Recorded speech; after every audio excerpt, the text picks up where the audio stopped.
listen to Izzy Presley? Ooh, not if he was the last disc jockey on earth, honey. Hi, this is Bobby Brown, and welcome to another fucking podcast. You kids with your loud music and your Dan Fogelberg, your Zima, hula hoops, and Pac-Man video games, don't you see? People today have attention spans that can only be measured in nanoseconds. See, son, old legends never die. They just lose weight. It's like a legend and an outerworld bum with a lot of light.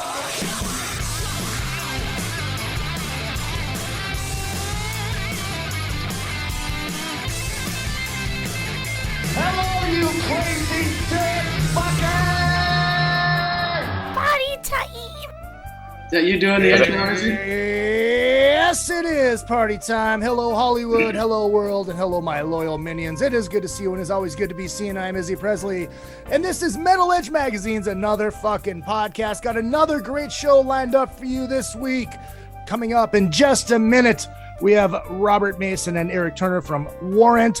Just a couple things before we get to these extravagant people. If you are going to Monsters on the Mountain, you will see a live Drunken Summit. I think we're going to do the First Kiss record versus Destroyer. Working on the guests right now. Next week is the big one, is the birthday show. And that is Tuesday night, because Tuesday is my birthday. And we are doing 5150 versus Eat 'em and Smile, track versus track. It is going to be a glorious drunken evening. So make sure you guys check that out. And also hit up all the social media at Real Izzy Presley all the way across the board, Twitter, Instagram, and Facebook, and of course, show pages and other effing podcast. And hit up Metal Edge Magazine on the Instagram and on Facebook.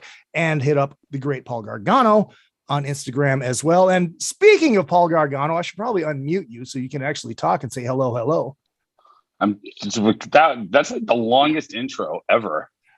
Well, I was rushing through it because I wanted to get to these guys. I think rushing through it makes it go even longer. He was talking as fast as he can. We're going to talk as fast as we can, so you understand what I'm saying?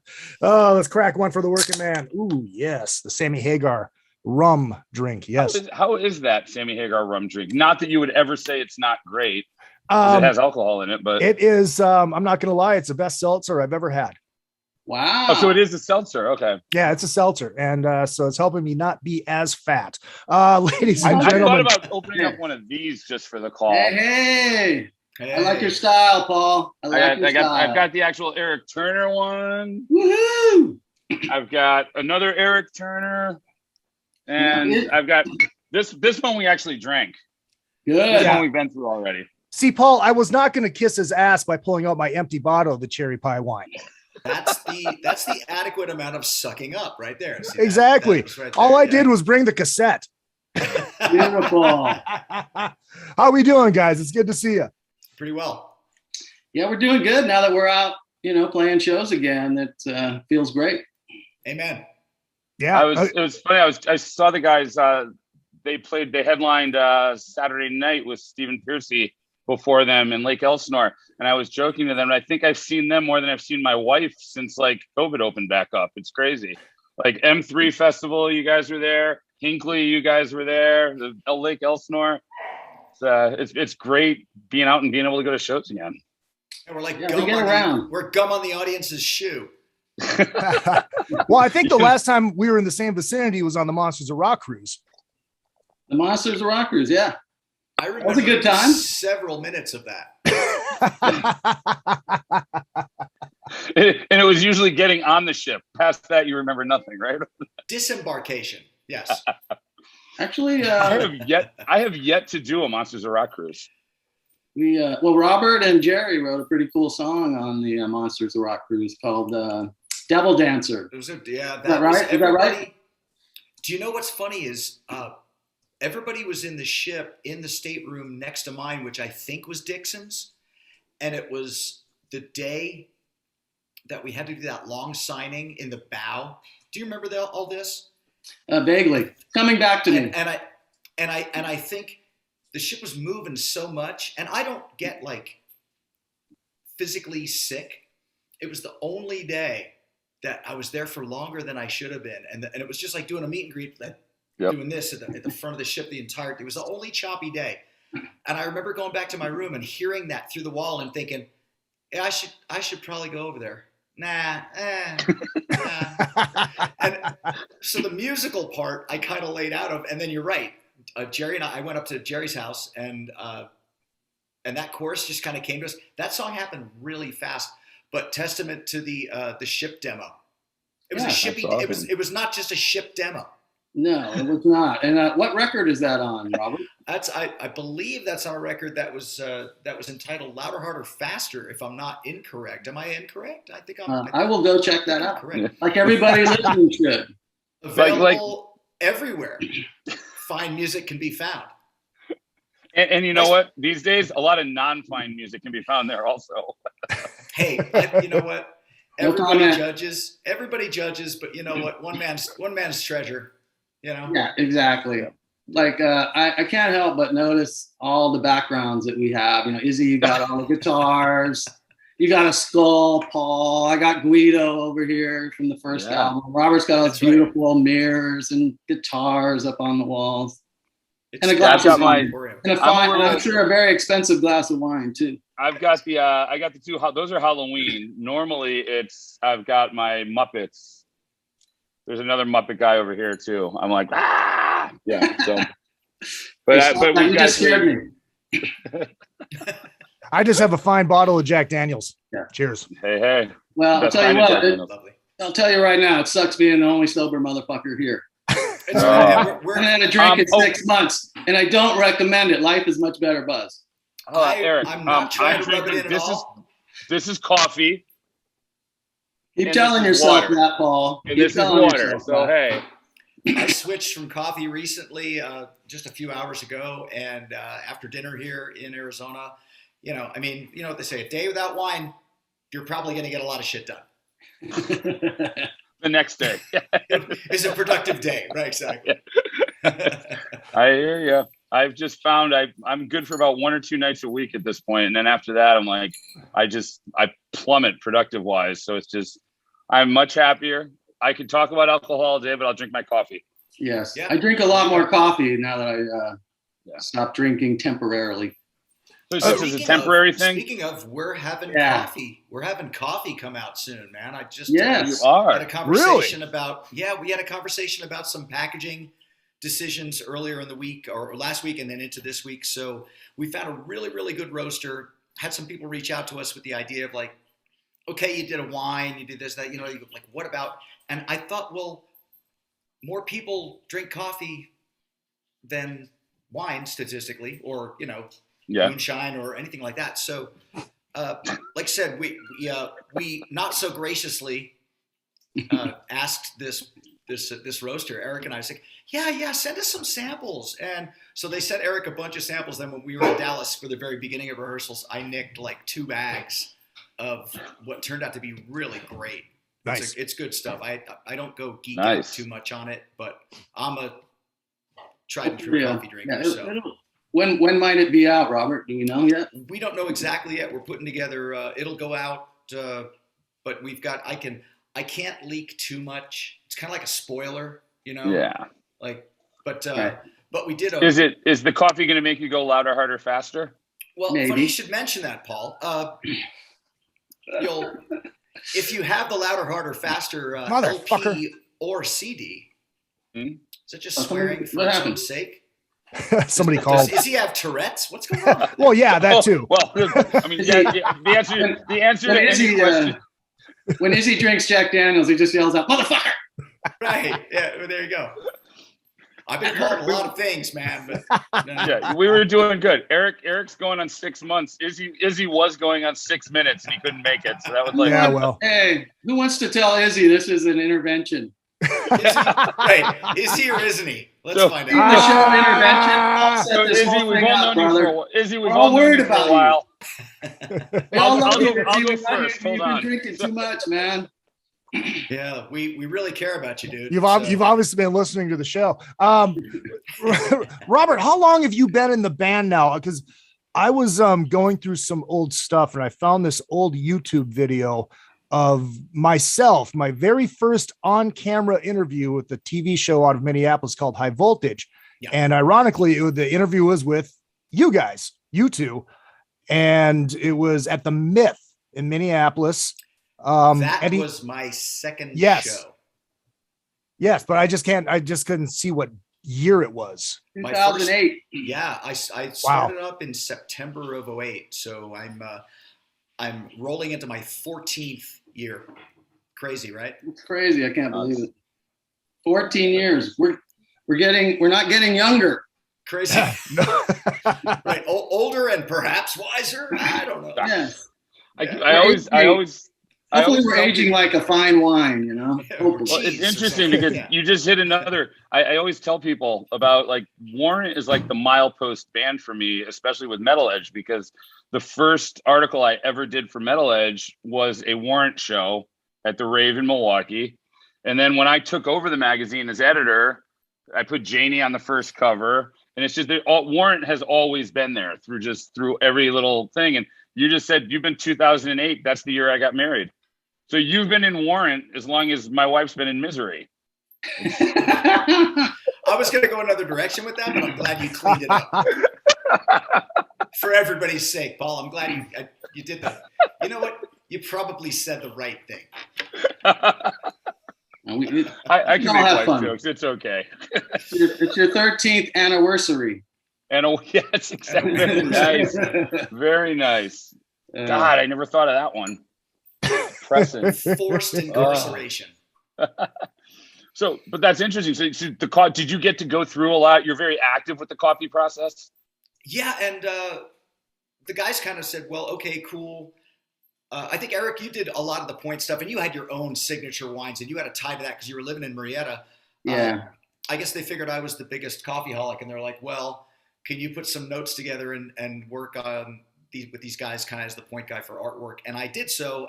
We're really happy with it. It's got the labeling is somewhat reminiscent of the Mondo Art kind of homage thing that Stefan Jensen and I kind of loved about the Louder, Harder, Faster artwork. So once again, back to product placement. If you buy that LP and you open up that gatefold, it's like spoiler alert. Big. And, yeah. Spoiler alert. Cool. So we did a regular we did leaded and unleaded. We did a regular and a decaf. And I think the packaging looks great. I didn't have anything to do with it. Robert ran with the ball on this one. Every time we did something, I'm like, dude, is this cool? A little bit. But everything I've seen so far, it really looks cool. I'm really, really excited about it. The coffee is great. I think the packaging is really cool. It's very much Warrant. It's very much, it's rock and roll. Yeah. That's awesome. And it's genuinely good. Like, I drink the stuff. It's not like we just slapped our name on something for a buck. It's really not about that. You agree, won't you? I mean, E.T. will absolutely concur that we would have never done it if it wasn't genuinely good coffee, and we drink the hell out of coffee anyway. So it's always backstage. Now it'll be on the rider backstage. It'll also be at merch. That's how you make sure you can sell. Now you just make them buy it. Yeah, we'll sign a bunch of bags. We'll do VIP packages related to the coffee, kind of like we did with the skateboard decks and other stuff like that. So all that is forthcoming. Yeah. Do you guys drink coffee? Paul, you drink coffee? Obviously. I swear to God, I drink coffee all day. We'll send you some. See what you think. Yeah, man. If you like it, Paul, tell everybody. If you don't like it, keep your mouth shut. Now, you know what? I just finished. Charlie Benante sent a bag of his, and Charlie from Anthrax did one, and I loved it. It was good. I like dark. I don't know what I'm a big fan of dark coffees. Yeah, this is a dark. And I'm roast. also thank you for going unleaded also, because once I hit a certain part of the day, I have to stop drinking caffeine, or I'm up until 5 a.m. Yeah, so we like people excited at our shows and stuff, but there's an after show moment, or there's, a time when you're, like I said, we put it all together, purpose built. Once they gave us permission to do it, and with the ideas kind of that I had, I came right to them and said, well, let's do a decaf too. And for the first half an hour or so, they were not hip to it, and I let them off the phone, and then they called me back. It's like, but I had this idea, and here it is, and I kind of gave them the mock-ups, and oh, this is smart. Let's just roll with it. So the company's been really cool to us. That's great. Who's the company? It's Deadly Grounds. Oh, nice. Okay. Yep. Yeah. Yep. So, and they make a bunch of really cool blends, but we had them. This is our special grind. Both of them. See, Paul, I thought it's a dark, but it's not super. Like I thought I wanted to go. I didn't want to go middle of the road, but I want on the dark roast side. I'm a French and Italian roasted espresso fan. Yep, that's how I am. That turns off some people. So, but they're both. They honestly, enough about the coffee for now. But they're really good. I can't say enough good about it. Paul, I thought you were going to go all airplane and say I take it black like my men. No, actually, I usually the line is not to get repetitive, but my line is I like my coffee black like my wife's heart. There you go. That's just staying with the topic, staying thematic. Yeah, I like it like I like my women hot and bitter. Hot and bitter. Yes, exactly. Did you? So you were saying that that you're going to put the vinyl out? Oh, we have vinyl for Louder, Harder, Faster. Oh, you do have vinyl. Okay. Oh yeah, the LP is cool. We've got them for a bunch of the Warrant catalog. In fact. Yeah. And we'll probably do more for 2022. We're just kind of getting back in the groove of playing live and getting our sea legs back. So, but there's talk of doing Rockaholic on vinyl and Louder, Harder, Faster on vinyl to sell at our shows and online and stuff like that. People really, as you guys know, people love vinyl, especially when it's signed. Yeah. The band and whatnot. Yeah, one reason I want to talk about vinyl is my one of our loyal listeners in Australia has been searching high and low for the Cherry Pie album, and apparently in Australia it is very hard to get over there. I think I have. I think if I don't have, I think I have 2 copies of that one. And since I know that loyal Australian listener, I might be able to hook him up with one. Wow! See, I have to look, but I think I have 2 copies of that. I've been told, I don't know, but they go for like over $100. Yeah, they're not. It's they're not cheap. That's yeah. I'm very into vinyl, and it's. I'll be right back. Okay. Pardon me 1 second. Robert's going to take a station break. Station break. I'll just stick to my cassettes. What can I say? Yeah. Do you actually still play those, Izzy? Yeah, I do actually. Yeah, I have a nice little collection building up again. I have a ton of them in my parents' house in Connecticut, and I'm gonna eventually they'll be back here in LA, but I had enough. You've seen my vinyl. You know how much vinyl I have. It was hard enough migrating that over. Now next I'll worry about cassettes. So we're talking about your wardrobe. When you exactly. Vinyl. Yes. Sorry, that's just pants. That's not. It's trousers. Yes. Bras. Man bra. Shorts and chaps. Daisy Dukes and nothing. Oh, I got loafers, penny loafers. I have a lot of them. No, you're gonna laugh. Okay, got a leather mask. I'm sorry. Right, the mask with the zipper. Bring the gimp out. I'm sitting in my room, so I've got my piano in here, and I've got it mic'd up. I've got a couple of mics on boom stands, Mm-hmm. So my 90-something pound dog is chasing my 40-something pound puppy around, and she positioned herself to hide under the piano. And I see one of the mic stands on a boom, and it's just doing this every once in a while. It's like a fishing rod when you're right. Like I got a bite.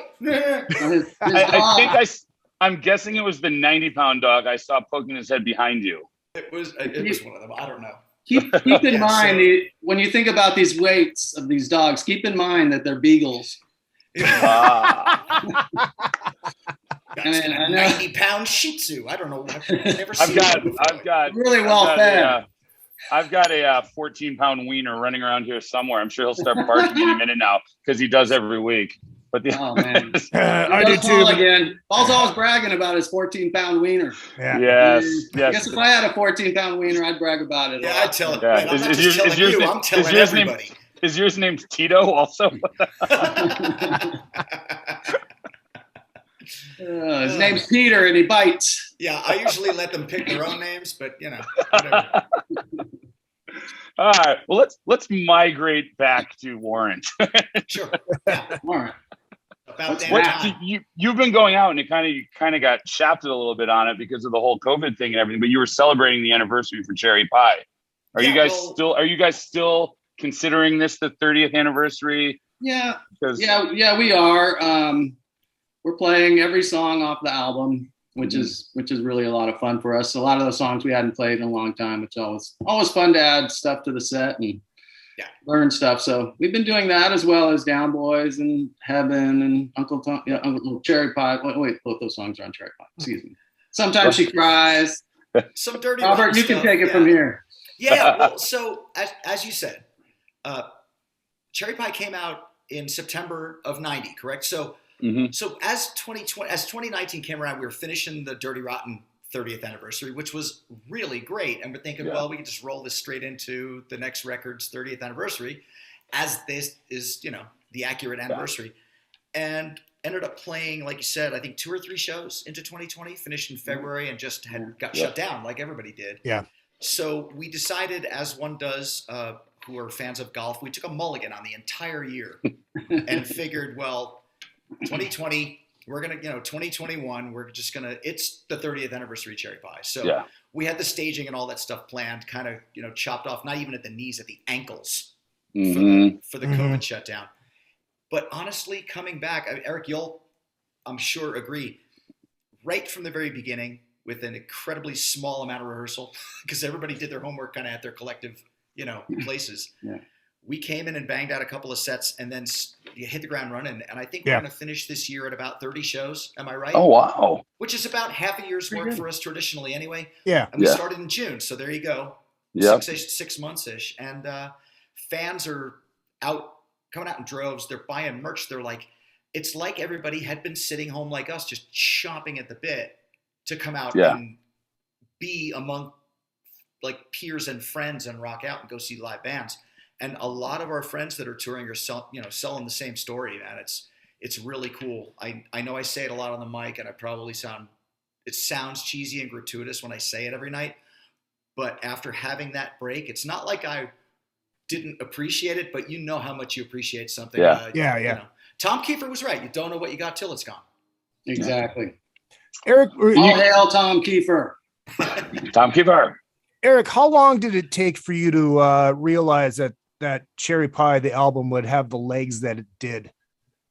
We had no idea that song would kind of take on a life of its own, and like when you think of 80s rock anthems, Cherry Pie is one of them, and it's just been so many movies and commercials and TV shows. I mean, I can't tell you how many times I just went to the movies to see a movie like everybody else, and all of a sudden Cherry Pie started playing. We're always the last. The band's always the last to know when something gets licensed, it seems like, from Sony. So it's great. I wish we had 10 more Cherry Pies. Right. Well, I mean, the album itself, because the album is a very strong record, obviously. But like, when did you realize that the album would have the legs that it did have? I don't know, last week, I think. Kind of dawned on me. We were in sometime in August. We were in South Dakota, and we're playing the song, and I'm like, wow, we're still playing the song 30 years later. I guess it's pretty good. Right, because like at 25, could you have imagined? I mean, think of everybody's age when that record was made, like when those songs were written and put together. And it's like, everybody, I was an outsider looking in, but I remember vividly first time I saw Uncle Tom's Cabin on MTV. Mm-hmm. I remember seeing all the promo in record stores because I was a fan, I'm a fan first. And it wasn't until I made the Lynch Mob record in 91, 92 that Janie and I got to be friends, and then we subsequently together. Went on. Yeah, we were like hanging around a little bit, and FM station and whatnot, other places of questionable repute in California. Other 5-star restaurants and other high quality establishments, local folk dancing or whatever, and through that, it kind of dawned on him one day. It's like, well, we're finished. I think you guys were finishing up Dog Eat Dog at that point, 91, 92, right? Yeah. We did the bass and drums in LA, and then we went to Florida and did all the overdubs. And then we came back to Studio City and mixed the record. Michael Wagner mixed it in Studio City. So doing Dog Eat Dog, it just and there's that plaque on the wall right there. On the wall right behind you. He just came to me one day and was like, look, I have a record coming out. You have a record coming out. We're friends. I'm going to do everything I can so you guys do like, not just open for us, but like direct support for us on the Yeah, road. yeah. And I'm fresh out of New York, making my first record in California, signed to Elektra with Lynch Mob. And I'm like, yeah, okay, well, he's a cool guy. We get along. Okay, maybe that'll happen. And sure enough, we start, the old fax machine starts rolling out in the spare room. It's like, what are these warm beats? So what Janie wants, Janie gets. We wanted Lynch Mob. We wanted Lynch Mob as the opener, and you guys were great. And I'm so glad you guys were, because we've made lifelong friendships, even from that tour. Yeah, and, it's like, in between one of those things. Everybody got along.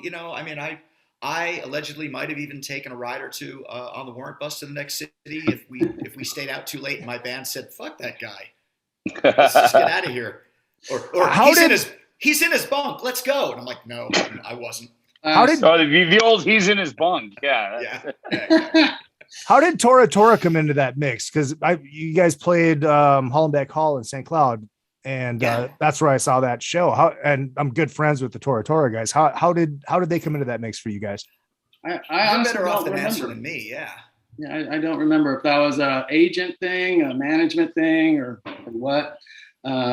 I think it was Walking Shoes. It just come out, and great song, and seemed like a really cool band and a real good fit with the package. So everybody said, yeah, hell yeah. The first time I saw you guys, if I'm not mistaken, you were one of the first bands I ever saw live. If I'm not mistaken, it was before Dirty Rotten Filthy Stinking Rich came out, or right after it came out. You opened for Eddie Money at my high school. It was Fairfield University. I went to high school on a college campus. You opened for Eddie Money at Fairfield University, and I just was Googling trying to figure out the date, and I couldn't find it, the exact date. But yeah, it was 89. It was probably around April or March. Of 89. Because I saw a bunch of other dates on there, like other universities, but Fairfield wasn't listed. Yeah. But it was that was crazy. Great. That was a lot of fun doing that tour. It was only like 3 weeks or so, but Eddie and his bandmates treated us like gold, and we got some great stories out of it. Those guys are absolutely such cool people, and he had all the hits. Like if you didn't realize it, and then you go see him, like, oh my God, this song. And it's like, you're right though. He was that guy was truly one of the great ones. And you don't realize it, and sadly, you don't realize a lot of it until people pass. But then you go back, like after he died, everyone goes back and realizes it's just a hit machine from start to finish with him, and you're just like, wow. But it was an interesting. We were in the parking lot, and we literally and I think it was Jerry and Janie, but I honestly don't remember. I always have to say I don't remember who it was, but I'm fairly certain it was Jerry and Janie, because Janie was just I remember the size, and we weren't going to go to the show, but we were like, they started talking to us. So we're like, oh yeah, we'll go check it out. And I remember that it was just one of those crazy things. Like you're sitting in the parking lot, drinking after school, listening to rock, and two guys come walking up that clearly didn't go to the college prep school. And they're what are you guys? You guys are listening to Bon Jovi? We would all take turns going out into the parking lot before each show and try and sell tickets. I can sell you a t-shirt too. Yeah, you were probably hoping you'd end up with co-eds, not with like a bunch of dudes from an all-boys prep school, but that's all right. You guys must have been real cute and had long hair from the back. Yeah, you were not the target market at that point. And then you guys turned around and scared the hell out of Janie and Jerry. Oh, shit. He's a beauty. Yeah, exactly. Whoa. Oh, my God. Let me tell you, I was not a beauty. Not to say I am now, but I definitely was. Now, Izzy, that show in St. Cloud, did you go to the red carpet afterwards? I was not of 21 drinking age as of then. Cool. That wasn't the red question. Carpet afterwards? No, it's actually I did not. Answer. I did not. I think I was only 19 or 20. I wasn't 21 I yet. have a t-shirt from that place, and I know when we did that show, I know that was one of the ones where Lane was like, making that. If you knew the band, you knew he would go out and bring people on. He would bring me out at the end of the night or something, like do an encore. It's like, hey, we're all going to so-and-so's right over here and blah, blah, blah. And it would just be mayhem at every place. So what we would do is he and I would go get in a cab, because lead singers didn't have a damn thing to do, after the show besides shower and eat and catering. Hey, give me a hand with these drums, Robert. Yeah, exactly. Yeah. I'm like, ooh, That's gonna happen. I got a thing. I got a thing. I got a thing. I gotta go to the red carpet. He would grab me, I mean, literally sometimes, headlock. I'm like, come on, fucker, we're going. And pour ourselves into a cab out of the back of the arena and ask somebody what time bus call was to go, leave town, go to the next city. Yeah. And we'd go find a club, a cover band or any other, any sort of club, and prearranged, have an area for ourselves and just all the fun. And I'm surprised. I'm leaving it at that. I'm just surprised that you guys picked the carpet. I love the red carpet. I've spent a lot of drunken hours in the red carpet, but next door was like the divey places. Yeah, it had that thing next door. It's the press. It's like the mason jar of St. Cloud. It's a mason jar in Phoenix, or the the whiskey, or the whatever insert semi-legendary regional rock bar here in the name. China Club, totally. New York. Yeah, like Scrap Bar downtown. Like that kind of vibe. Smells like cigarettes and see that's the press bar, or that was the press bar. You stuck to the floor. Yep. It was beautiful. It was beautiful. I worked there for 5.5 years until I got fired. It was amazing. By the way, Izzy worked there for 5.5 years. That would be why you stuck to the floor. What the? Yeah, right. You were practically a bar stool. Yeah, pretty much. First time I saw Warrant was on the Cherry Pie tour with Poison. Oh, awesome! That was a good tour. That was fun. Yeah, that was a really good tour. I think both of you were at. That was at the pretty much. Both of you were just firing on all cylinders at that point. Because what was Poison was Flesh and Blood. Unskinny Bop album at that Flesh point. and Blood, I believe. Yeah, we ended up doing about 75 shows on that tour with Poison. It was awesome. Playing arenas every night, Yeah. I saw one of those. I think that might have been the first time I ever saw the band, and then I saw them when I first got in Lynch Mob at Compton Terrace. We all took Harleys down from Cave Creek and met you guys down there. Right, I was only in the band for a couple of weeks, and it was Blood, Sweat, and Beers, Warrant, Tricks, and Firehouse. Oh yeah. After we left demos, right? Totally, exactly. Yeah, after we left the Poison tour, we did ours. Yeah, our headline. And I mean, that was all the big, all the big staging and all the cool stuff, and it was outdoors in Arizona on a beautiful night, and I got called on stage, and that was like, here's the new lead singer in Lynch Mob. Like Janie said that. That was actually one of the nights. That might have been the first night we actually met, because that was prior to our writing our record. Like I said, I'd been in the band a couple of weeks. I'm like, who are these guys rolling in on their Harleys with their ape hangers? Remember, I think you guys all had ape hangers, right? Yeah, Mick and George did. Mick, George, and George did? Yeah. Of course they did. They come rolling backstage, Rolling Thunder coming backstage. Parked, like, I think we just, everybody who didn't like, because it was outdoors, so it's out in like grass and dirt in Arizona, sandy. I remember nobody's bike, went into the bus. But I remember us just going right around one of your buses and one of the band buses, and just like all parking right in front of it, like we pretty much own the place. And I'm going, exactly. Once again, it's August of '91. I'm like brand new in this band. I got in the band in mid-July, and we had just gotten to the idea. Played a couple of weeks of clubs. I'm like, okay, let George and I settle down to write a record. And I remember Ant saying, I didn't even have my own bike out in Arizona, and Ant had two. So I took his other bike, and his bike had drag bars. And I was never this guy.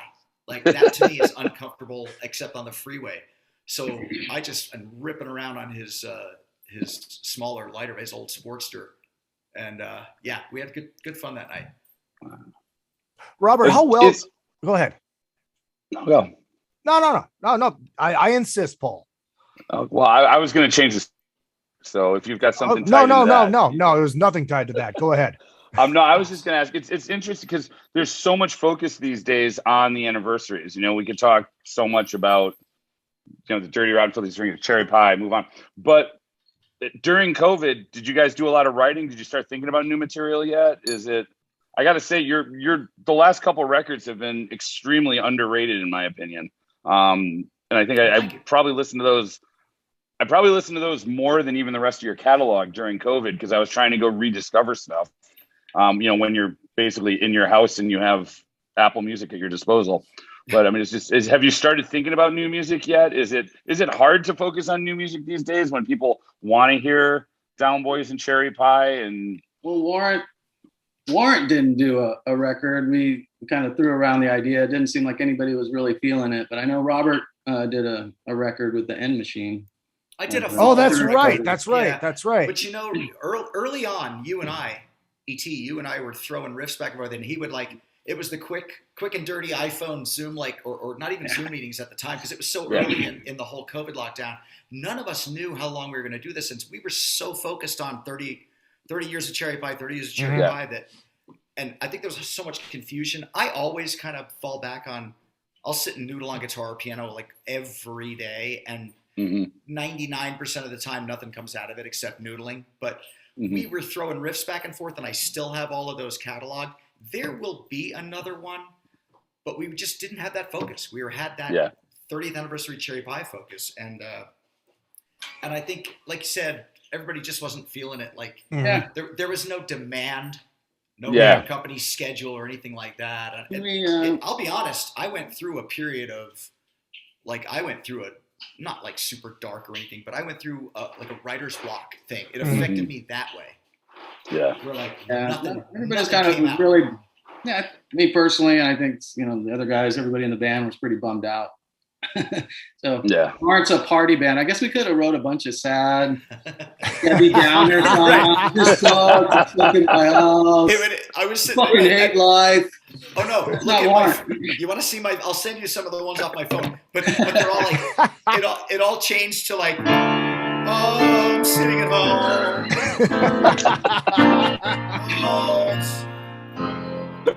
It's so depressing. It's like Adam Sandler in The Wedding Singer, where it's like, wake up and somebody kill me. Yeah. I want to die. Right. All my songs sounded like the Smiths and Morrissey and The Cure. Oh God, that just drove my boner to the ground. No, man, but that was it. No, I'm making a joke of it, but yeah. It seems like in Warrant we need a spark to start a fire. Robert will have a song, or Jerry will have a song. We're all like, "Fuck yeah, that sounds killer," and then we'll demo it, and then we kind of organically get into a groove. Yeah. But if somebody says, "Hey, you need to finish a record by a certain date," we're like, "Fuck, I got nothing, man." Are you pressure? You can't force it. Are you guys a file share writing band, or do you like to get in the same room and jam shit out? Both. I know you're in Phoenix, but all that all that kind of changed and went that way. I think maybe we loved that organic thing, and we were together so much in the touring year when we're not locked down facing some sort of pandemic, that it did throw me. I think that's part of it. The technology thing. I'm not super techie. I'm a little bit of a caveman. I like analog and getting in a room and hearing, here, my house echoes. Guitars. Shit sounds good in here, And then I love just making simple, quick and dirty phone and simple basic multi-track recordings, and then going from there. I think that's the way we always did it. Jerry loves the studio, and you've got one too, Erik. And I mean, I got a demo studio, But that's all you need to get an idea down, Exactly. I still love the idea of, maybe it's old school, of not doing everything yourself. Just putting an idea together, leaving it rough, and then you hand it to if I come up with an idea, okay, I came up with an idea. It goes to everybody. I'm not really a guitar player. These guys are really the players, and I go, here, this is what my brain and my hands did.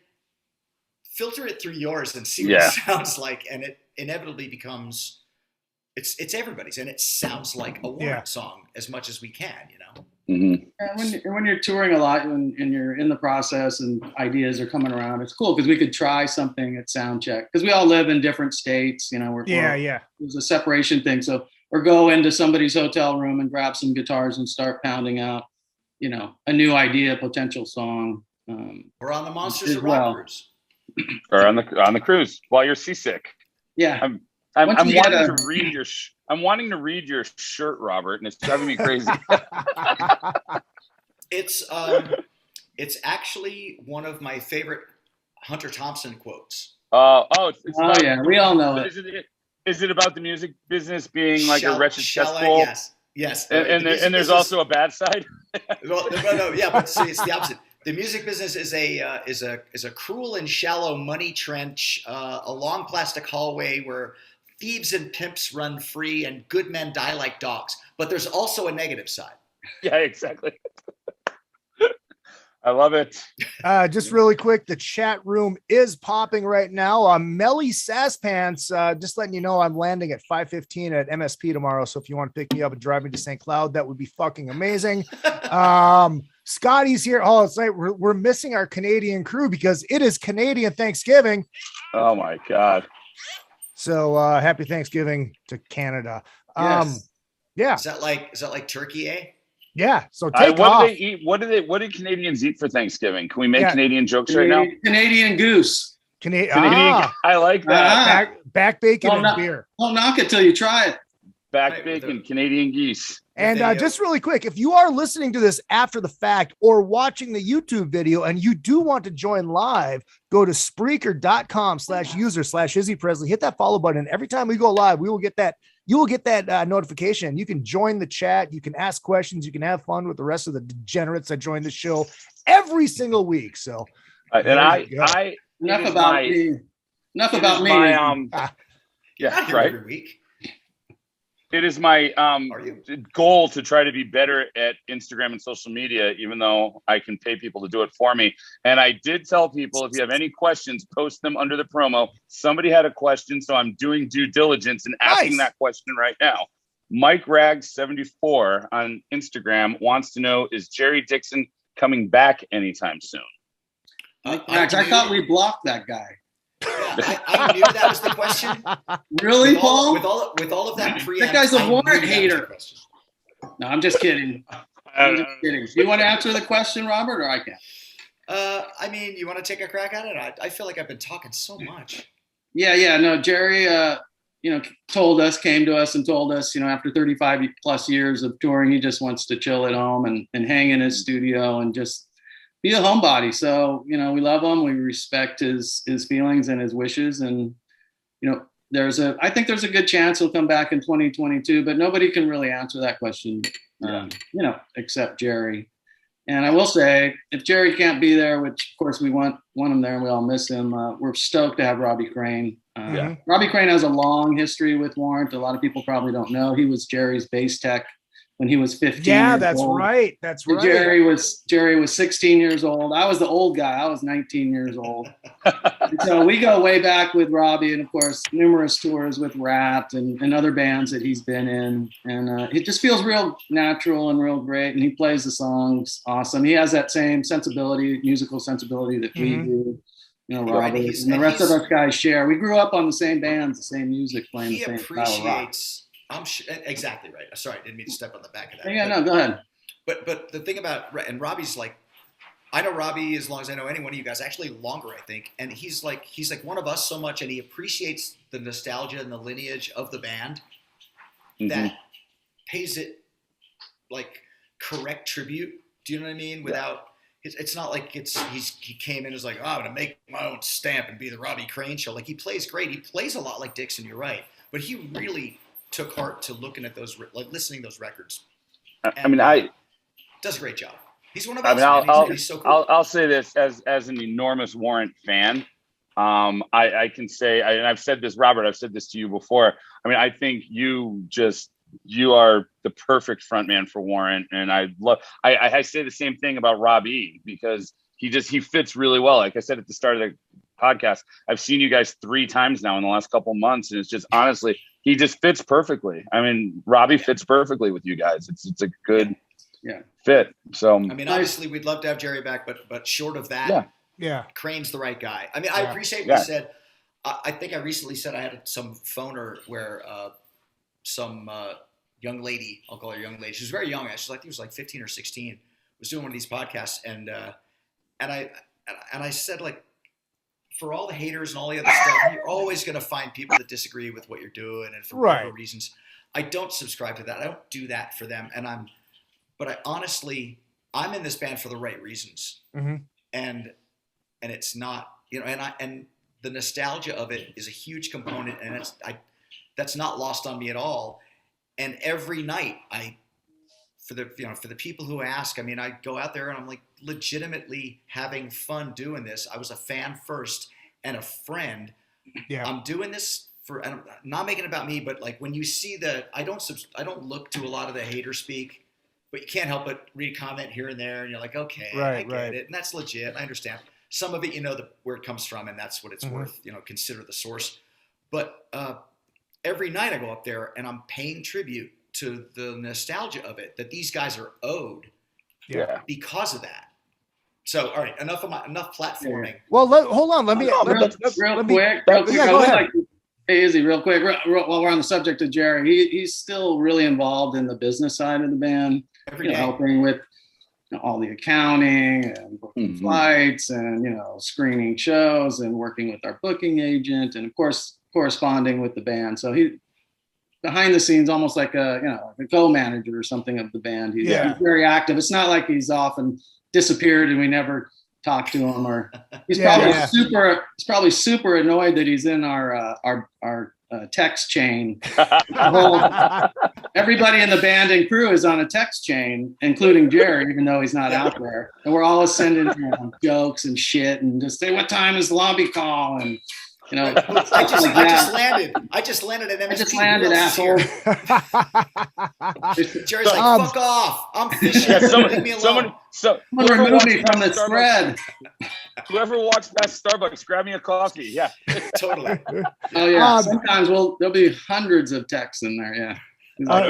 Really quick, and I do want to get back to this subject because I have a couple of questions that kind of lay into this. But Scotty from Canada says for Thanksgiving they have turkey poutine smothered in maple syrup and Crown Royal.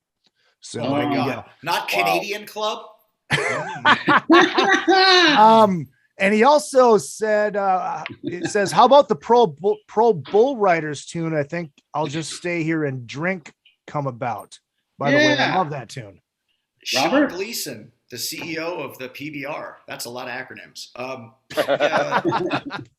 Dixon was the first. Now, speaking of Jerry, he was the first fan of the Pro Bull Rider circuit and that sport.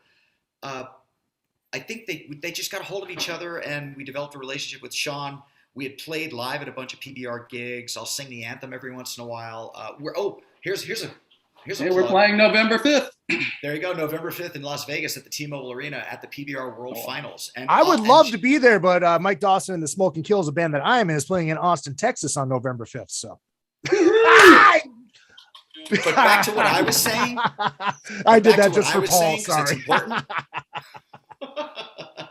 It's an inside joke. That's an inside joke for these cats over here on the left. Apparently, my left. You're right. Yeah. That's the best part about Zoom. Also, when Izzy's pointing to someone, he has no idea that everybody has a different. We're all in different places, right?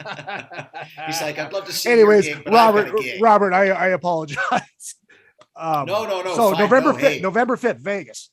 Hey, it's your show, dude. May I say something? I don't know. Please speak. Oh, thank you. Okay, I wait for permission. Yeah. So right, it's is that a Thursday, November 5th? I think it's Friday. I think it's Friday night. Yeah. It very well is. You're right. I'm looking at my calendar right now. So Sean just sent me a text while we were playing in Lake Elsinore on Saturday night, and asked me to do the anthem. So apparently, right after our set, I have to race inside the arena and do the anthem, like on nice, sweaty and full of a Warrant show. So that should be fun. That works. Your voice will be warmed up. Exactly. Nice. I will be warmed up. Have you ever sang the anthem in front of a crowd like that before? Yeah, a bunch of times, like baseball games. Okay. Hockey games, well, I didn't know. I mean, PBRs. Yep. Yeah. It's fun. I'm sorry. That was a good question. I have 1,000 apologies, Izzy. It's a really good question. Please forgive me. But hold on. But yeah, in Robert's defense, he did earlier say that he's done the national anthem many times before. I did not hear that part. I apologize. But in Izzy's defense, all I do the whole show is try to make snappy comebacks and make sure my dog doesn't bark. Izzy's doing all the production on his side, so he doesn't always hear everything. Yes. So Izzy, my bad. Izzy rides the mute button a lot. Yeah. Mostly on myself. And I'm just muting this. It's the mute. Well, now I gotta go get one of my dogs. It's Great. the Now mute. I gotta go get a dog. It's the mute button I'm and gonna the go get Pat, Elvis. it's the mute like a button dog, and the only Pat smaller. Fontaine laugh. Yuck. Tito, you're getting a friend. Uh-oh. Where is he? Elvis.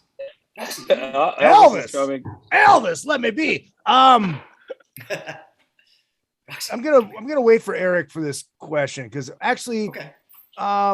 you know what? Let's do this. So you said you had met Janie, early on. Yes. How close were you two? Like I said, we would hang out a lot when we were both making records. Up on the- We'd go out at night. Tito's like, Yeah. hey, I got you. And subsequently, we were Buddy. friends. There you go, Tito. Even after the Warrant tour, like He's you like, know, Okay. what the hell? when those guys all got back together in 2007 with all 5 original guys to do that tour. Yeah. I actually we corresponded a bunch. I mean, I sent I left messages. I sent him a bunch of texts. We didn't speak, but I remember texting back and forth with him, congratulating him in particular. Like, Yeah. dude, it's a golden opportunity. Keep it all together. So Okay, this so you is want- this give me is just where a second here. this is where I was going with this. Did that change when She's shy. did that change when you joined the band? And I did see one of those shows you guys did with Great White when Janie was playing with Great White. And what was You saw the only show we did. it was Yeah. the The only only, I was one. about to It say, was the only I think one. there was only one. What That wasn't was awkward at all, was it? No. what was the atmosphere like? 'Cause I It was. remember I do remember this distinctly. I was with Rockin' 101 at the time, and we were by the merch table after your guys' set, and then once they came on, you guys bolted. You were done. You're like, I'm out. What Yeah, but was the we would do that if we were supporting Kiss. So They had to get- Okay, they I had don't to get blame to- you. No, they I had don't to get- blame you. I don't blame you. Busy. I wasn't. They had to get to the red carpet. Yeah, they had to get to the red carpet. No, and I'm not like accusing of anything. I'm just wondering what the atmosphere was Well, like. what happened? Jack Russell was in Great White when the show was booked, like 3 Okay. months earlier or whatever it was. And then it was like, oh, did you hear? Janie's going to fill in for Jack. Jack's ill or whatever it was. And then so there was some discussion. Well, should we play? Should we not play? I mean, that's kind of weird. Yeah. We play, and then Janie goes on and sings with Great White, and it was a very surreal, awkward situation. We didn't know what to do. Should we cancel? So we just went ahead and played, and there was no drama that day at all. Everybody said that's hi. good. Everybody was cordial. I stuck around and watched Janie sing for a while, of course. Said I was hi. in the back of the room. Went in the dressing room Diving. and Okay. said hi and all that. But it was definitely an odd thing. It was an odd situation. Yeah. But everybody was professional about it. I think Yeah. both bands played great. And but that was a strange thing that happens. You know, after 30 years or whatever in the business, you're like, we've done it all. And then something like that happens. Right. I was joking with Robbie after the show in Lake Elsinore. I'm like, you basically could have pulled double duty today because he was in Rat for all those years. So Robbie could have very easily done the whole Stephen Piercy set and then done the Warrant set. And then Robbie explained how many other sets he can also do from stuff. It happens, you know? Yeah. Yeah, if you were managing Robbie, Paul, you would have had him play 2 sets in Elsinore, then drive up to Hollywood real quick and do a set with. We play with Dead Sarah. Yeah, exactly. Yeah, sure. Yeah, that was the craziest thing. We just decided we ended up at another show that night that we didn't plan on going to. So I actually did triple duty that night. You're an animal, man. Nice. You know, I don't know how I did it because I was so tired at Lake Elsinore. That was a long one for me. Yeah, It's that's a lot of long way. driving. For people that aren't from LA, they just go, "Oh, that's 60 miles. That's nothing." And they're like, "No," because like the first 30 miles of it on the 10 takes you 2.5 hours because somebody's mattress fell off the back of their pickup truck. So I was like, and Izzy, I know Izzy, you said you were working that night. Yes. And you were like, the traffic was so bad you I'm like, stopped fuck working. this, after, like, I'm out. You're Well, like, I'm done. there, Yeah. there was a show at the Forum. There was a USC game. There was a bowl show. There was a Greek theater show. I mean, so it was just insane. The other thing I did want to ask, because we were talking about Robbie, filling in.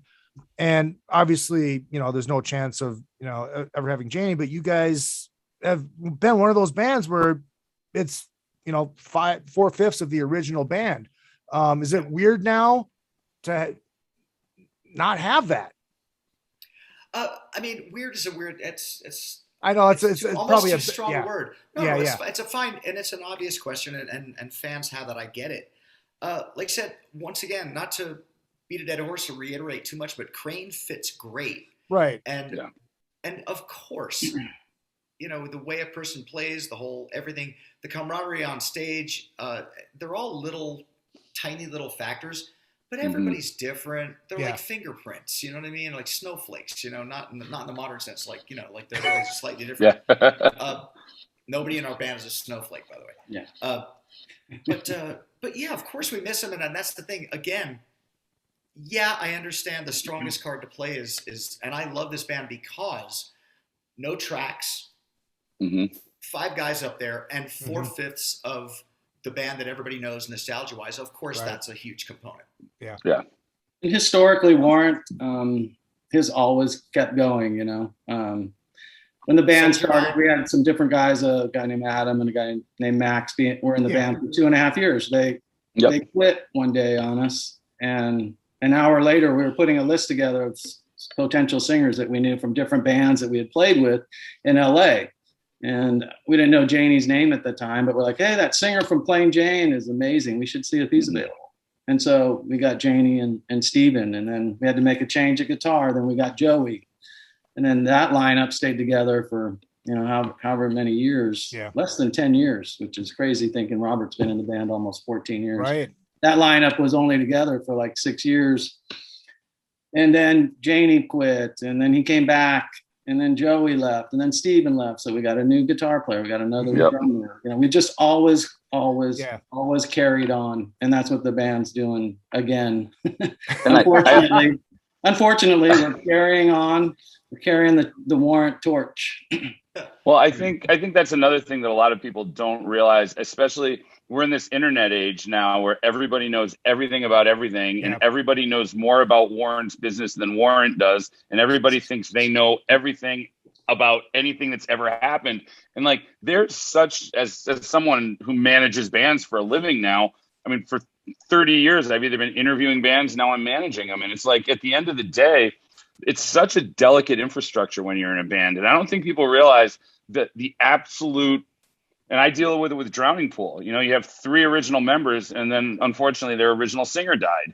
And you get to a point where you realize if you're at a point where you've got 3 original members 20 years later, you're doing something completely different than everybody else, because you look out there and you look at your peers, and it's just not like that anymore. And I don't think people realize just how complicated it is to keep doing what you do and not change lineups a lot, because it's there's a big difference between being a fan and listening to a record and being that band on the road and taking flights with each other all the time. And it's not as easy as everybody thinks it is. So I think it's a huge testament to you to have music business. Well, and I know where you're going. It is, but I mean, name how many pips are there? How many platters are there? I mean, it's always been that way. 4 tops. There's like 1 top. It's like and I'm sorry, I'm making a flippant joke, but yes, that does happen.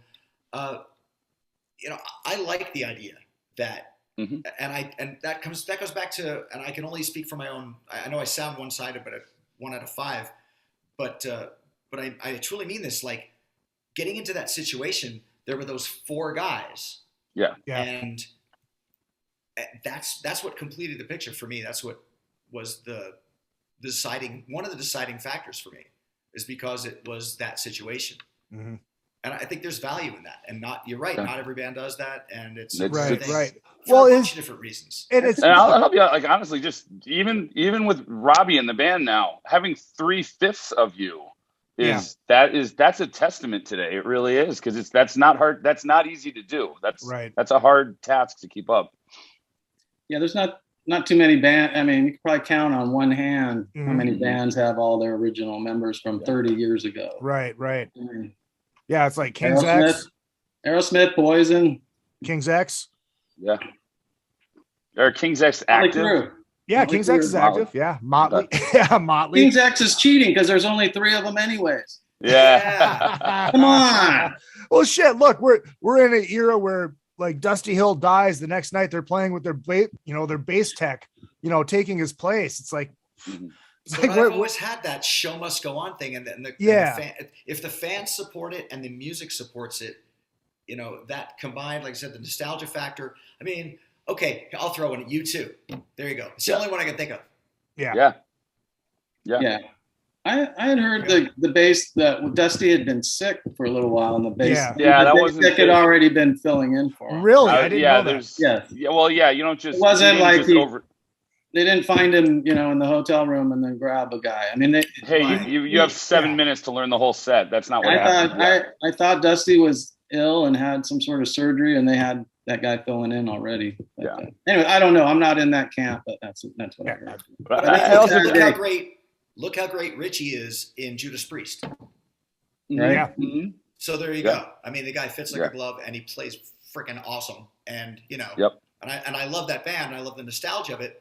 But he's a younger guy that came right in and just it works great. And they play live all the time now. Look, I always say been in Iron Maiden. Yeah, there you go. How many different? It's just. Oh no, totally. I mean, I was making a joke the other day. I was making a joke the other day saying that Brian Johnson's still the new guy in AC/DC. So there you go. Yeah, right. Absolutely. But yeah, I think it's a great thing, and I know Eddie Trunk says it all the time, and I agree. It's you don't realize until you're out how many of these bands are up there playing at tracks and everything, and you guys are doing it live, and it's fantastic. It's bands, several of the guys in the band can actually sing pretty damn well. I mean, and Steven's always been that guy. Yeah, everybody does. There's the big background vocals and the big gang vocals and stuff. It was part of the time period, and everybody we got 5 guys up there. Let's all do our part, and it comes off great.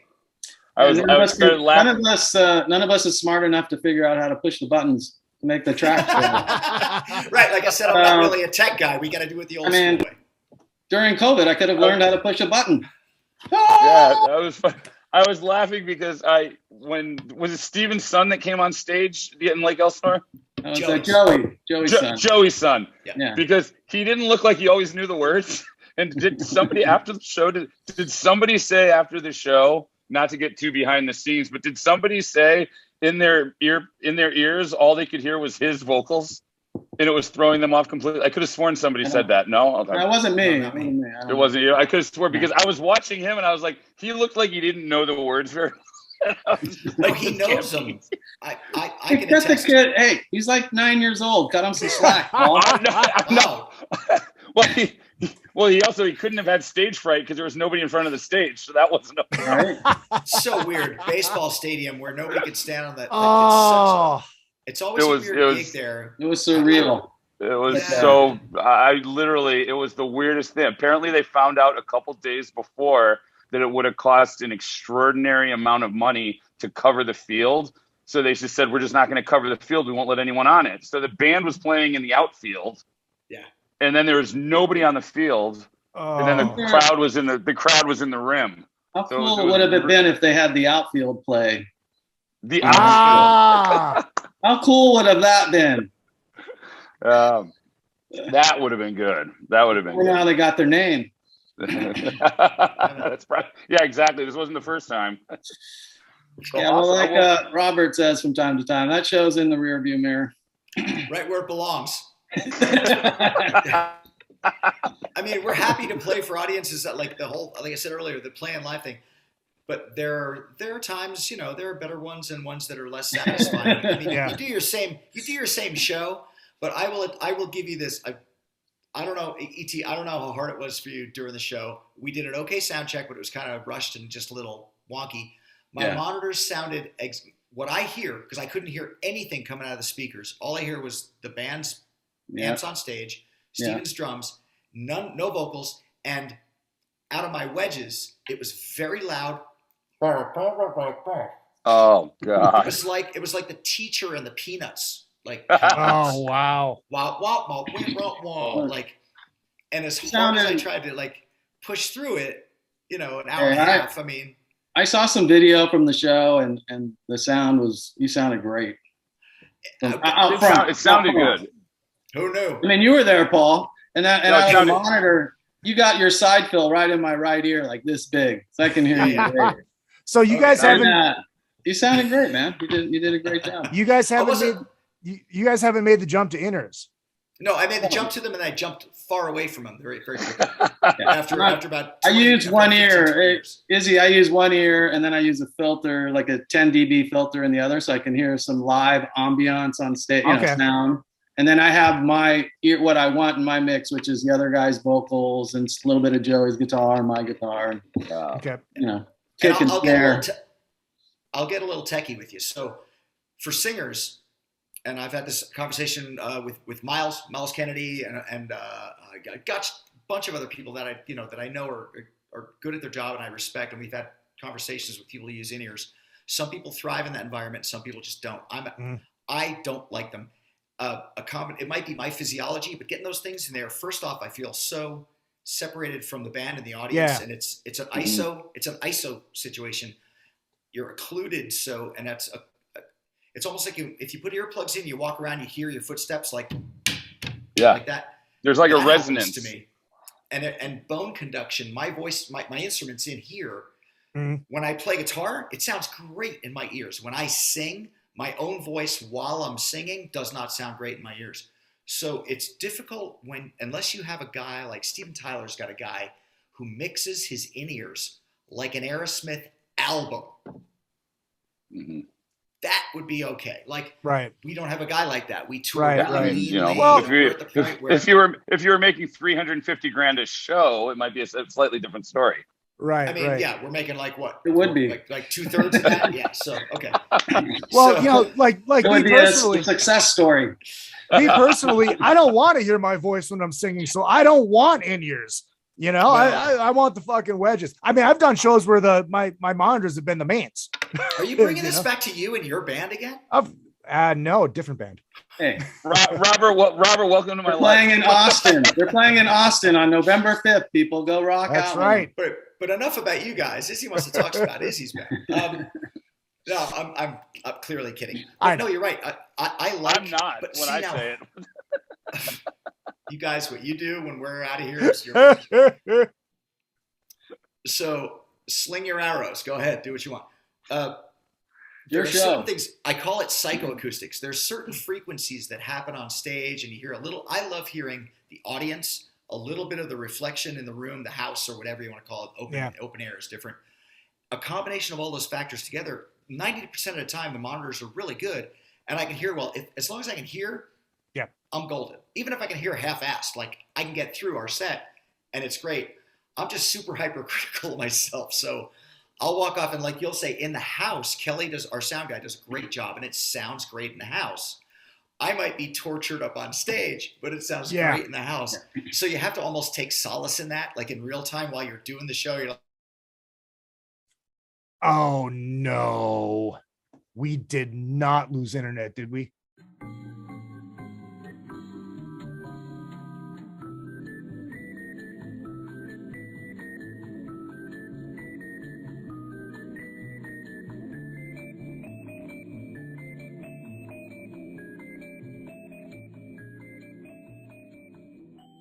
dogs are still alive.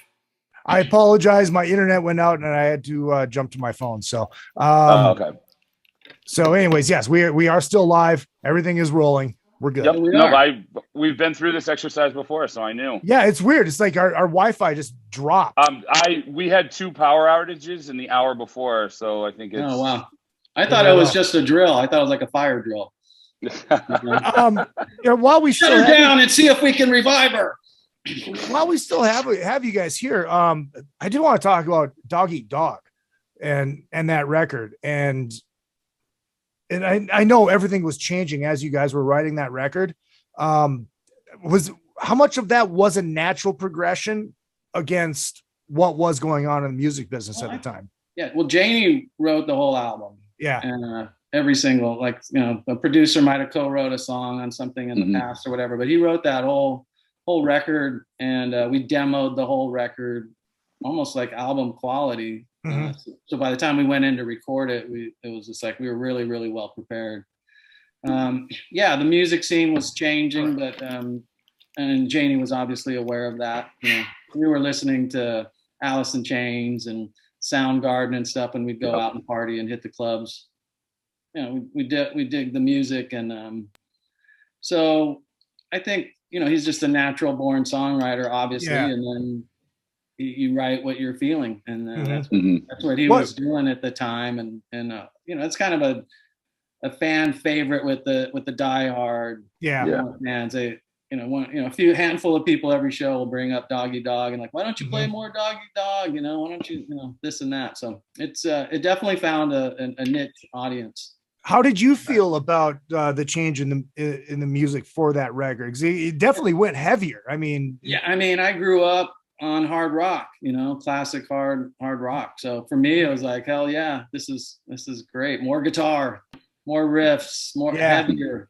You know, working with Michael Wagner was a dream. He was just I can't say how great it was to work with Michael. That whole experience, and we were all pumped up on it. You know, I thought the record's gonna do great or bad. I didn't know how the audience was gonna react. It's either gonna be really huge or, you know, or who knows. And unfortunately, the record really didn't get a shot. I mean, you look at Dirty, Rotten, Filthy, Stinking Rich, we did 260 plus shows. You know, Cherry Pie, we did over 200 shows. Doggy Dog, 35 shows. Wow.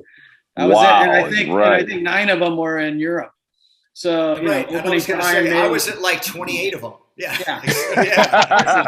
And then we're all out on the road, and Janie's like, you know, I'm going to go home for a day, and stayed home for a year and never came back. So it was about that record. It was just cursed. It just never got the chance that it did. Like, you know, and then of course, all the music changed. Right. So I don't know if we would have done 150 shows, would have it made a difference? I don't know. Yeah, that was an interesting time. I don't know that it would have made a difference to do 150 shows. Yeah, it's just the landscape changed. I mean, I feel having a gold out, it went gold. So for me, that was a in the grunge era to have a gold record. Yeah. Thing. And then I mean, Ultraphobic, I thought, look, I as a band, I think the catalog in general, there's not a stinker in your catalog, which not a lot of bands can say. Yeah, we had a great songwriter, and it makes a big difference. But you know what? I will say this, and I said it before, the records without Janie, honestly, Janie was Janie, and Janie was amazing.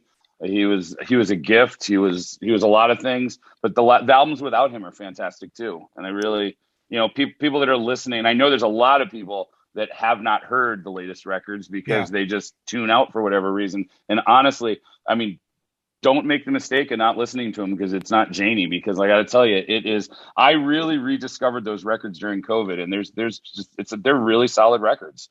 So it's, you know.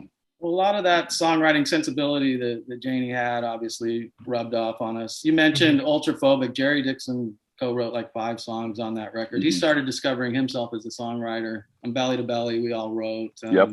So, yeah, that kind of, and then of course Robert's a great songwriter. So it kind of picked up with that whole kind of same songwriting sensibility we've always had. You know, melodic hard rock, I would say. Yeah, exactly. Forgive me if you have done this before and I just didn't know. Have you ever done any of Robert's other band stuff in Warrant? No, it's just not the room for that. It's just not a thing. Come on, you don't want to ride the big cock in Warrant?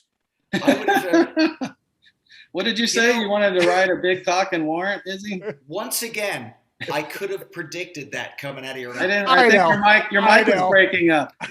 I didn't hear you. I absolutely imagined the words. I was going to say the words. I was just going to say "big cock" coming out of your mouth. I could imagine. You know, Robert. Before you do answer this, I did used to host a cover show called Under the Covers with Izzy Presley, and I always did play "She's a Lady." She's a Lady. Yeah. Okay. Now I have I've said this in interviews. One of my first influences, one of my first things I saw when I was very, very young and formative was Tom Jones. on TV, and I think it was like Andy Williams' Christmas special, like in the early 70s or whatever. And my dad would sit me down at like what became seminal moments of my life, like to watch Frank Sinatra, to watch Tony Bennett, to watch the Hi-Lo's and the Four Freshmen and the Platters, like listen to these records. My dad was a huge musicophile and sang a little bit and had a very, very short career in a, as a singer in a band. So I get that genetically, and I had the music thing from when I was extremely young. The Jackson 5, like, he would sit me down and say, okay, now watch this. I think this is going to be really cool. But I remember Tom Jones coming out in a jumpsuit and like that growl, that like, cool Welshman. He's almost like the first Coverdale, if you think about it. He's got that thing, and he would do the wow, and he would growl, and it's like his voice was like, I remember like 5 or 6 years old going, holy shit. Like, granted, I didn't say holy shit. I could have, I might have, I don't know. But, and then women throwing underwear at him. I'm like, I want this job. Dad, can I do this? Anybody? So, but yeah, when Dave Henserling brought up that to do She's a Lady, I'm like, oh, yeah, I already know it. Yeah, and yeah, fuck yes, we're going to do it. And it was just so much fun to do. But the BC thing was great. It's funny, my dad used to refer to it as the band your mom doesn't like the name of. And I used to tell my dad, gosh, Dad, that's terrible. That's unfortunate. Some people really hate chicken. Yeah. Yeah, large roosters. The rooster gets a bad name. I don't know what all the fuss was about. We just had this big, large ceramic rooster we saw at a Mexican restaurant one day, and I'm like, that's it. That's it. That's what we're called. That's not far from the truth. That's our mascot. Yeah. In fact, John Covington, I think, has it. He bought it. And they're very noisy in the morning. Too. Yeah. So that was just a fun thing for Dave and I to do, and John. And, musically, we took it very seriously, and otherwise, it was very tongue-in-cheek. And if you got the joke, you got the joke. It was never going to be a big band. We didn't want it to be. But it got us in. And now, here, fun fact, that got us through our total DIY of making, like, our first record, I think, second record maybe, invited to play at Rocklahoma and paid to play at Rocklahoma, albeit during the day.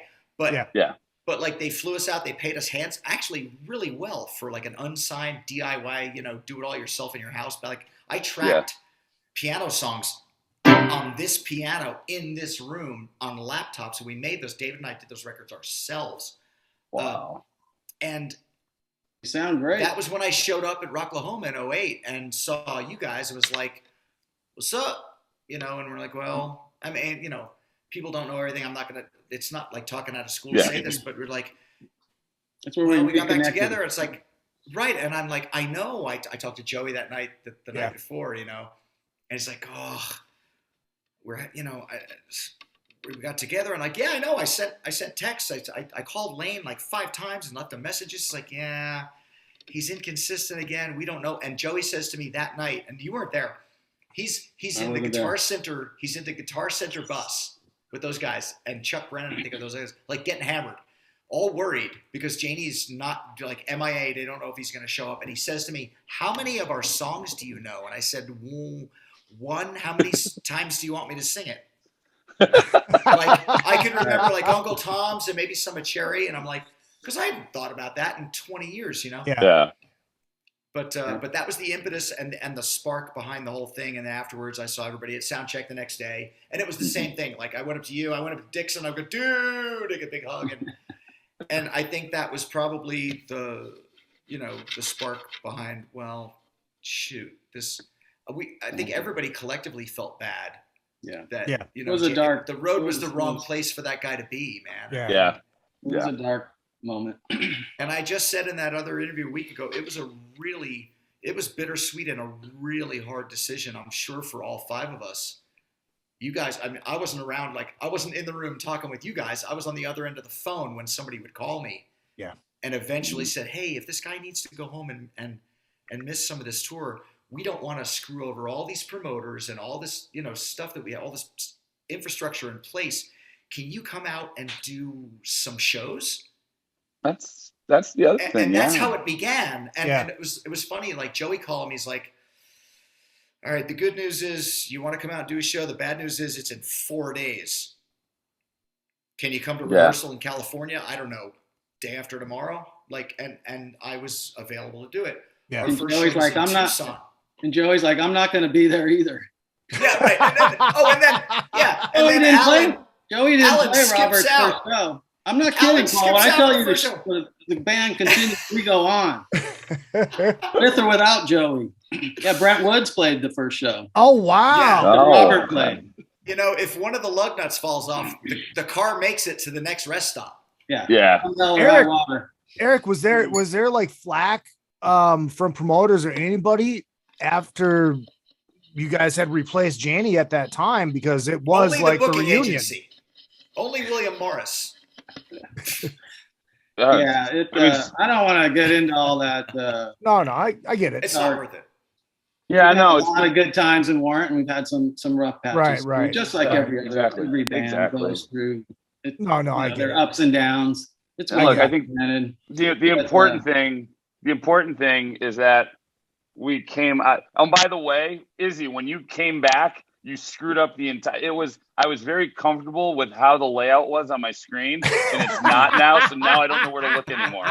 Like, damn it! Keep looking for Robert. Hey, and I see Izzy's all face. different now. No, actually, Izzy is where Erik used to be, and Robert is where Izzy used to be. Everyone just shifted over one, and now I'm all screwed up. Actually, Yeah, I gotta fix this so I can. The only thing you Okay, and Erik there have we in go. common is My the fact that you both wear glasses. eyes are turning yellow. I gotta go. In the I gotta go to the water room. What do they call it? go see water about the room. horse. The water room. Water closet. But the important thing, I mean, honestly, and I'm the big thing is that you guys made it to where you are today, and that's to me that's the magic of it, because we still get to go experience Warrant. And the band has that can-do spirit. Yes, absolutely. Have gig will travel. Show must go on. Have gig will travel, and I'm sure that, like I said, I've seen you guys a lot. I'm looking forward to a few more. So it's good. It's good. Everybody's back out there again. And thank you for doing it. Thanks for having us on the show. And You guys are always welcome.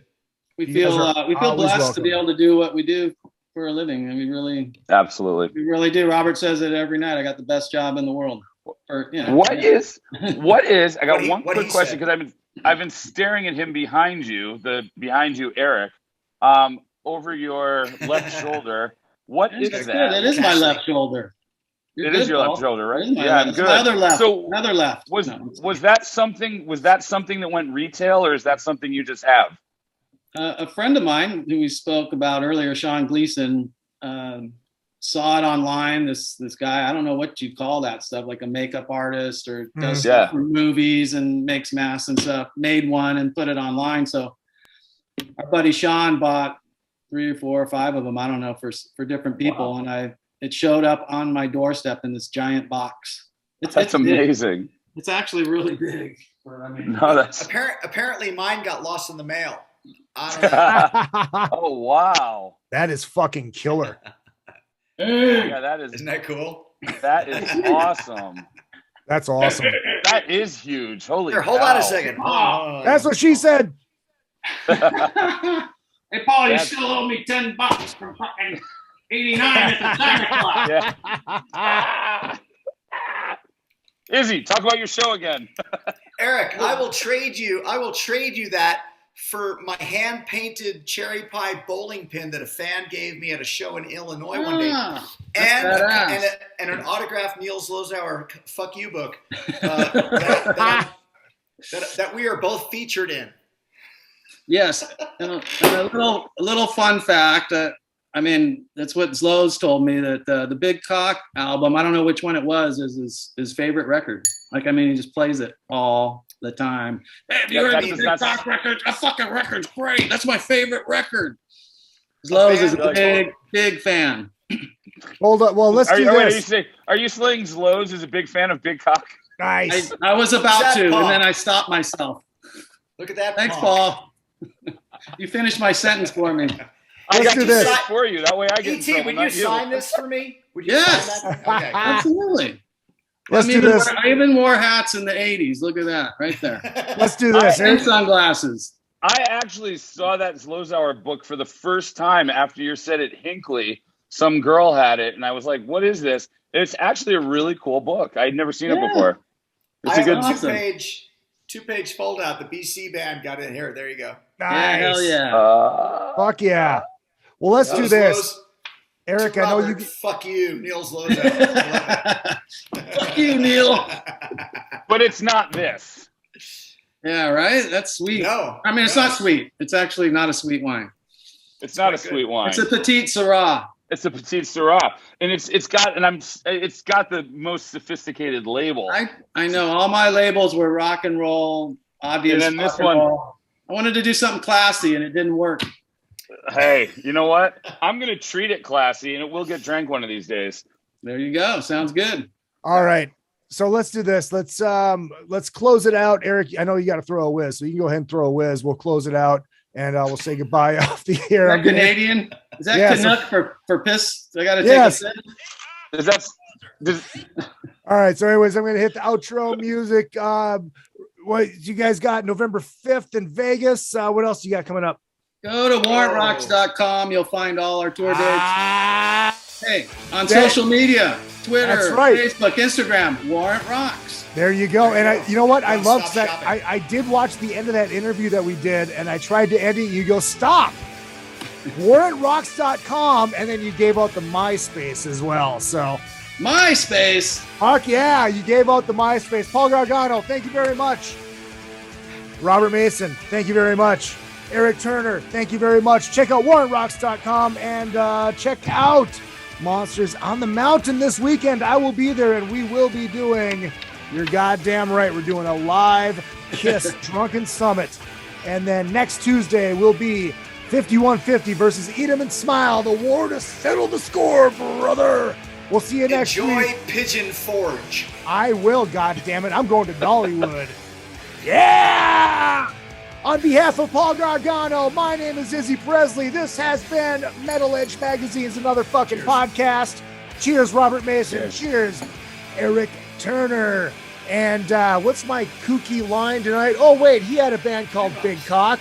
God damn it, Paul, I'm going to say it. My name is Izzy Presley. What I lack in talent, I make up for in the cock.